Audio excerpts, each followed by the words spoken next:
Hey guys, Infidel1258 here. If you want a little bit of exciting hopium, you want to stick around for this one. We're talking about card scarcity, card price movement to the upside, the foreseeable pathway to substantial player base growth, and the ultimate implications that this would all have on player retention within or player focus on the Wild League. I believe there's a pathway because of card scarcity and player base growth that the Wild League might ultimately become the place that is extremely sought after, extremely expensive to play at a high level, and which ends up providing the greatest reward potential for the players. If that sounds interesting, stick around. Also, this was a clip from a recent members only live. If you want to be present when I record these, support my YouTube channel, check out the members page. Have an amazing day. God bless. This may be where I want to start. I'm pretty convinced, as I've been thinking about lately, that, we've seen how Modern is the place where fewer players play because maybe it's expensive to buy, Rebellion. A Rebellion set is, according to Splinter Cards, last I checked, a few grand versus Chaos Legion, which is going to be, a few hundred. And so people who are currently maybe trying to find cheaper ways to play the game are going to play it in Wild. And I think we've quietly accepted that that will always be the case. But I actually don't know if that'll always be the case. And I'm inclined to believe that we'll actually see greater growth in Modern than we will in Wild as in the coming months and weeks and years. And I think it's pretty important to either disprove what I'm suggesting or prove it right. Like I'm saying, this topic matters because it matters. It'll change how we approach our card collection. It'll change maybe how some people are going to invest if they are investing in the game speculatively.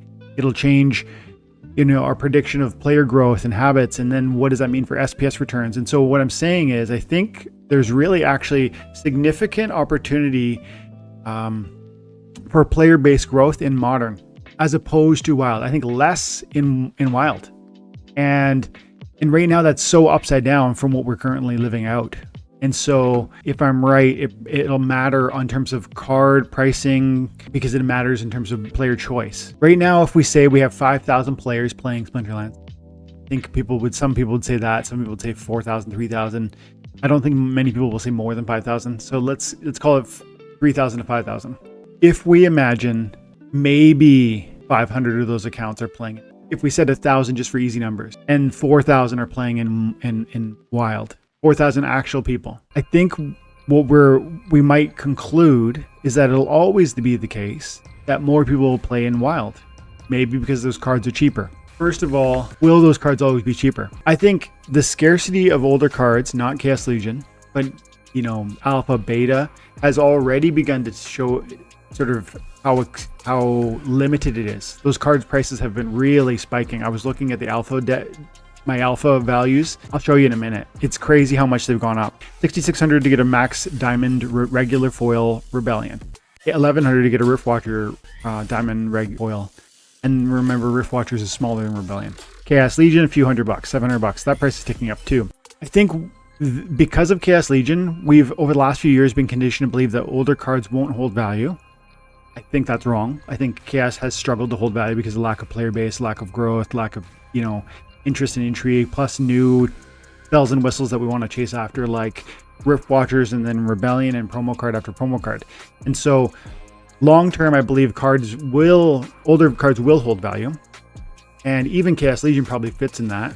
But just picture for a moment, that has set the stage for us to believe that older cards don't hold value and therefore Wild is cheaper to play in. That's a hypothesis. And it's been, let's say, based on the experience since Chaos Legion. And you might argue that, and I think some would argue, that it'll always be that way. Because the new sets, you've heard this argument before, the new sets always create card inflation. They take away from the value of the old sets. That depends on the proposition of this game being accurate, that it's fun and has a future. If it's fun and it has a future, then there will be a player base growth. We haven't seen that in a real tangible way. In fact, we've seen a player base reduction ever since the last bull market. But again, in isolation, that is actually a factor not of the entertainment value or the viability of the game. It's actually a factor or a result of the bull and bear market trends within the cryptocurrency market. And so if you kind of hold on to that recognition that there are external factors that impact our player base growth, and then you can understand that a reduction from plus the battle we've waged against bots, you understand that the reduction in player accounts that have played this game, and probably real human players that have played this game, the reduction since launch of Chaos Legion hasn't been a direct result of entertainment or the future viability of the game. It's been more, there's probably a piece of that. Some people don't think it's fun, some people don't think it has a future. But more so, the result of these packs, Chaos Legion data being so affordable is one, the issuance of it being the 10 million packs or 15 million packs or whatever that were sold, being based on that current player base at that moment in that bull market cycle, and then us moving into a bear market. That is the crux of why those cards have not held value. And it's important to recognize that because this unique piece of data impacts a lot of our view on future card valuations. And then tie that together with Scarcity of Rebellion, about less than 1 million packs so far. And also probably no mini set for Rebellion. And then probably a cryptocurrency altcoin market in the coming weeks and months. It certainly seems like Bitcoin, as well as some of the other major coins, had a lot of green after the Fed announced their rate reductions. And so crypto being a speculative sector, just like the equities markets, in my opinion, they're quite similar. I think historically I didn't necessarily believe that, but now I really do believe there's that connection between the equities and crypto, because they're largely a speculative risk play, because investors want return, they want ROI. And some of that historically has come from maybe safer or less risky sources like bonds, but those markets are just upside down in terms. And so long story short, people are going out into the risk curve, and part of that means crypto, and I think altcoin season. And so if we can imagine that this moment is particularly special with respect to an altcoin season, and that Splinterlands stands to gain from it, and if we can look back to the prior bull market and see what happened with speculative touch impact and player base growth in Splinterlands, if we could imagine that 100,000 people is possible, 100,000 people, not just accounts, people playing within the game, and I think that's absolutely, in my mind, conceivable. Then we're talking, and again, if we circle back and we say we have, call it 5,000 people playing in the game today, we're talking about a 20x of the player base, potential 20x of the player base, going from 5,000 to 100,000. 100,000 divided by 5. 20x. And if we did a 20x in the player base, and if we understood that some of those older cards that are currently overlooked, the price data again on alpha, beta, untamed, they're ridiculous. The kitty was $300 for max kitty, I think 60 days ago or 40 days ago. Now it's $1,000 or something like that. But those prices were really small. But I'm saying if we 20x or even 10x the player base, it's conceivable that the scarce cards, which are effective and wild, will not be available for everybody. The rarities of those cards just don't allow it. And so I think while at this moment you might look at things like Chaos Legion and say a set of cards is so affordable, I can really see why people would want to play in the wild format for cheaper. I don't know that hypothesis or that theory pans out across time. And if we look at the alpha beta promo reward untamed dice with the wild filter on, we can begin to see, yeah, they're affordable, but look at the scarcity. There's 13 cards available for Dark One. And yeah, 4 of them are max, 5-6 of them are max. That's crazy. Like this, I wish I had more money, man. These are good cards. And this is like an untamed. It's not even like an old card. It's a really good card, actually. And so there's 13 of those. That was randomly collected. Lord Arianthus, 12 of these. Yeah, some of them are max. Fallen Spectre, 8 of those. Vigilator, this is a really good card. There's 13 of those. So are there lots of BCX of these? Some of them there are. As we get into the Untamed, yeah, they're relatively like 6,000 copies is for a legendary, and that's not nothing. But for one thing, a lot of them that are held are already being used regularly by the accounts that have them, and they aren't liquid. Or others are being locked up in land, which will keep growing. So the result is any player base growth, and Gathering the Magic, who I know you guys know about, I know you follow him. He has really been waving this flag for months now. Like, it would take an inconsequential number of people to come into the game to throw a little bit of money around, like $1,000, 100 people, and we would radically transform the price points. And I think we've actually been seeing that. Let me show you some of the stuff that the data huge, significant growth. $15,000 for my collection. Top line alpha, second line beta, third line promo.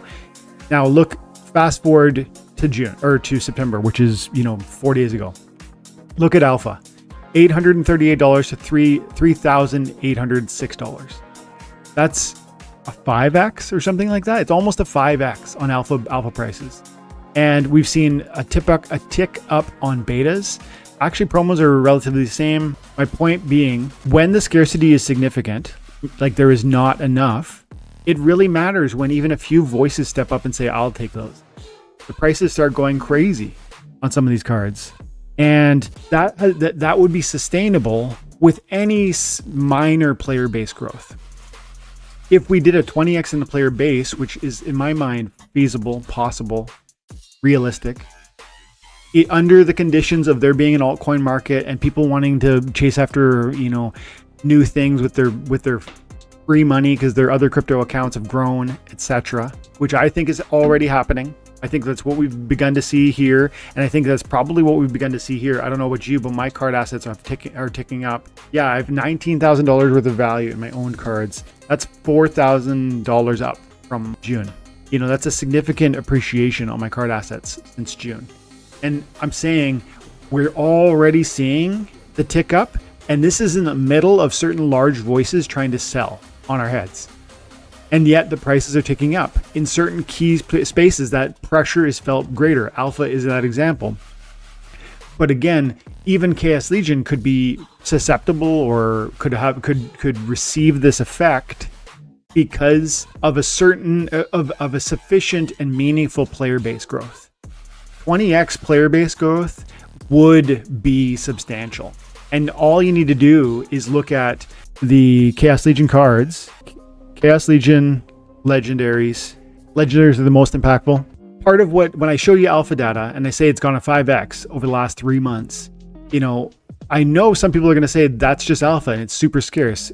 That'll never happen to Chaos Legion. And I don't even necessarily need you to believe it will happen to Chaos Legion, but it is interesting to look at the data and recognize that there's only 20 cards of Uriel the Purifier available in the market. There's only 21 of Zyvax Vul. There's only 31 of Grum. There's only 42 of Adelaide. These are very important cards. There's only 32 of Bakjira, exceptional card. Lily Shieldpaw, still one of the best summoners in the game. There's only 35 available. And these are regular foils.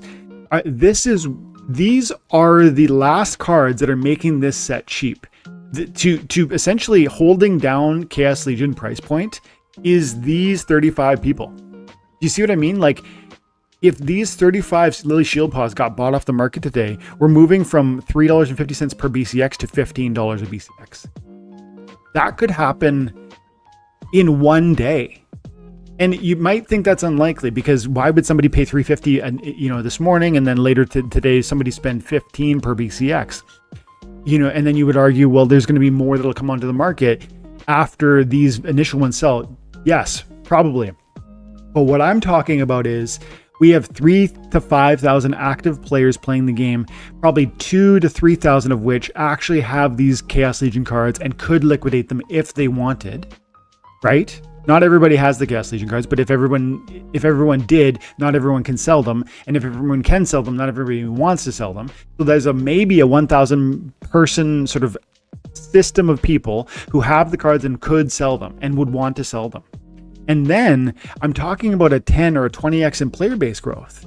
where people come in and they want to spend 500 or $1,000 each to buy into the game because they start believing, whether it's the advertising that's moved or SPS token price has appreciated meaningfully and it's attracting new interest and intrigue, or general altcoin market is sort of expanding and those price points are driving relative dollar values to go higher in people's wallets, which then make them more willing to try other things like this, which is definitely what happened last time.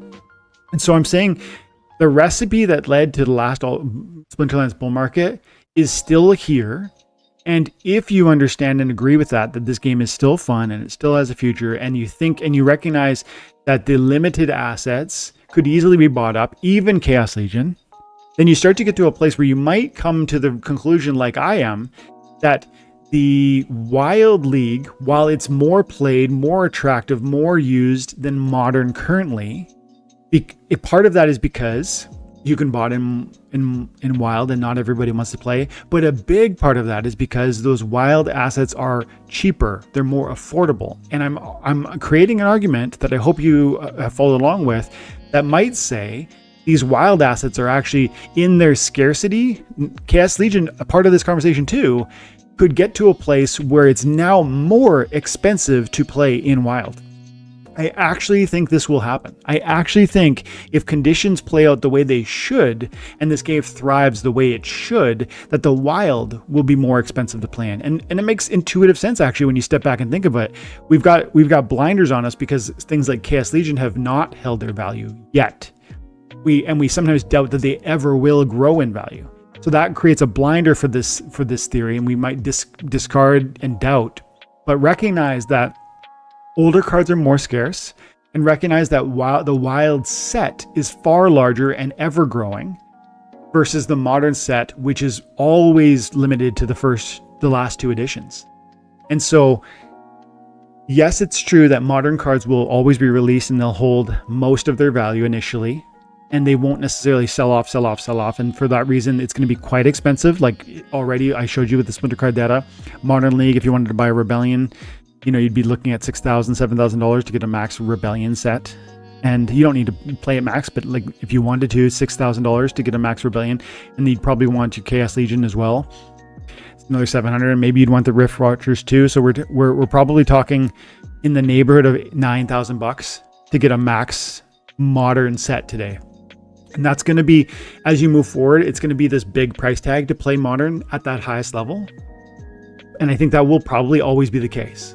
So I'm not saying Modern is less exciting in the future, but I'm interested and I think I maybe now believe that Wild will be more scarce, like high levels of Wild. I don't mean just you can play in it because anybody can play in it. You can have Modern cards and play. I mean those who have the real cornerstone cards, those alphas that we talked about shooting up in value, some of those amazing betas, some of those amazing promos, some of these cards that have been around forever that people have said, well, they're redundant. That was, no one actually uses that word, but that's kind of what they mean. When they look at some of the legendaries like, Phantom of the Abyss, this card used to be so crazy. It's such a powerful card. And now there's other Magic cards that I can use instead. Yes, but to be the creme de la creme, the top of the top within the Wild format, I think you're going to find that some of these assets that currently are ridiculously cheap, $32 for a max Phantom of the Abyss, are not going to be there in the coming weeks. I don't mean years away even. Like if we saw even moderate player base growth, 1,000 more people, 5,000 more people, that would be a doubling of the player base. And if they brought in any money, $1,000 each, it would absolutely eat these floors. And cards like this that have 10 copies on the marketplace, but even those Chaos Legion cards, which I showed you that are super key, especially like Bakjira, Lily Shieldpaw, and some of the others, Immortalis, etc. There's not enough supply. There's nowhere near enough supply. And so I think right now, Wild seems cheap. It seems affordable. We think it will always be. We really doubt those card valuations will grow, but I think scarcity shows it. They will grow if this game is fun and it has a future, if there's going to be an altcoin market, if Splinterlands is going to benefit from that, and I think to me, the answer on those what ifs is yes, it will. Yes, it is fun. Yes, it will have a future. Yes, players will come here. Yes, there'll be an altcoin market that will benefit Splinterlands generally. And so the player base growth will come, in my mind, and therefore these limited scarcity cards will be eaten up, and those price points will soar, and Wild will become more expensive, not less than Modern. And then the final point is what happens to reward returns within those separate leagues. Because right now, people think they get great returns within Modern. A lot of people are making changes. And I think the thinking is the returns are too significant. In fact, I like playing in Modern, and I try to as often as I can because the returns are significant. This is a Gold League 1 win that I just got, and I got 4 SPS. Gold 1, and you get 4 SPS. And versus my Diamond bot battles, which I don't do, but they get about the same. And then the bot takes 20% of my returns. And so I'm saying right now, the distribution of returns make it really exciting to pursue Modern. And I think we have come to believe that will always be the case. But I think for all the reasons I just outlined, I don't believe it will. I actually think Wild will become the more difficult to access, the more expensive playground, and that Modern will become default location for new players. And as it always was supposed to be, by the way. Modern was supposed to be the place where newer players could play and not get beat up by crazy alpha cards. And yet it's not really been that way. It's been the niche market where the richest players go, and yeah, other people who want to play real human players. That's a piece of it for sure. But everyone and their dog has an account in Wild mostly because it's easy to turn the bot on, and any card goes in there and you can win significantly.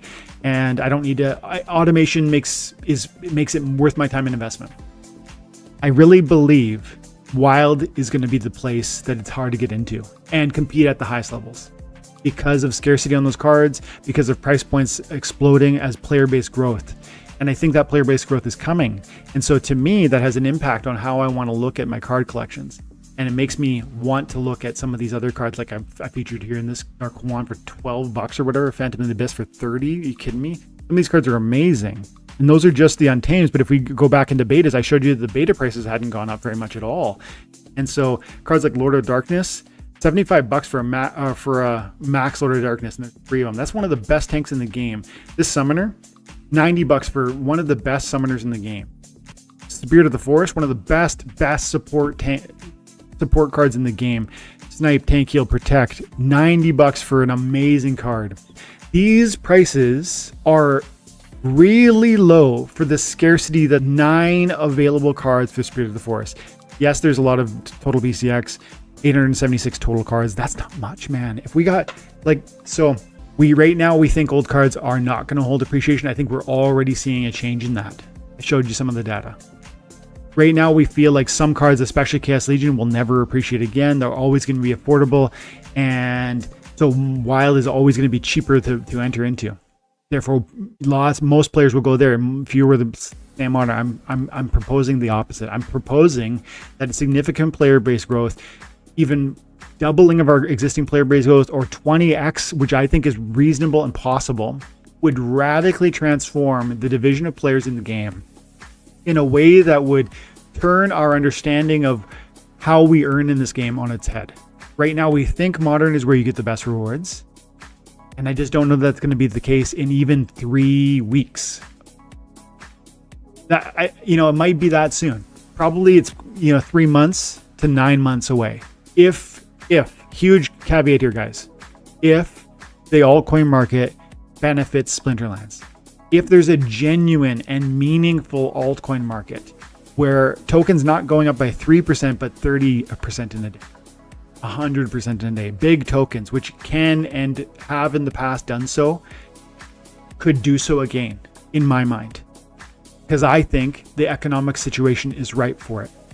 And so if I'm right about that, and if I'm right about the game having sort of stability and reasons to be excited, and people wanting to chase after stable projects that have been here for years, I think we get to a place where we start to recognize the real scarcity of older cards and the explosive power of those assets, and therefore the increasing difficulty, the perceived increased difficulty of accessing the Wild League in a meaningful, high-level way. Yeah, you can play at silver or bronze with relatively nothing. But if you want to be a diamond champ player in Wild, I think that's going to be, the days of doing that for $600 are really soon going to be behind us. That's what I'm saying. Let me know what you guys think.